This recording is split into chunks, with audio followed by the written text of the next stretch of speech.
Day 16, the embryo consists of 3 layers: endoderm, mesoderm, and ectoderm. Ectoderm develops into the nervous system, and the first phase of this process is known as neurulation. Around day 18, part of the ectoderm begins to thicken. This portion is known as the neural plate, in dark blue, between the cranial end of the embryo and the primitive node.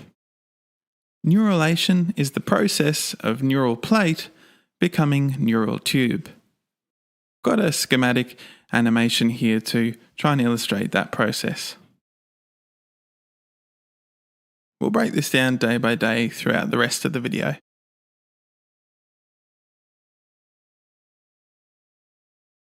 On day 19, the neural plate begins to buckle in the midline. We call this dip the neural groove, and the mounds either side the neural folds. These folds progress toward each other and begin to fuse around day 21.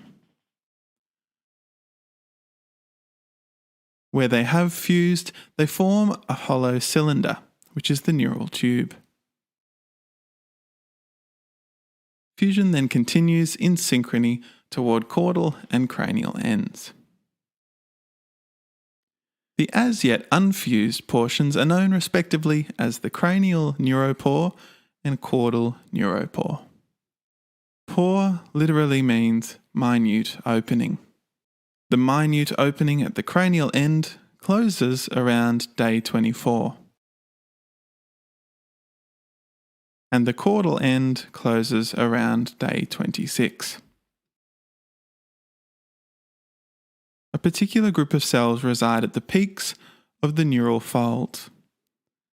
These are the neural crest cells, which form a layer over the top of the closed neural tube.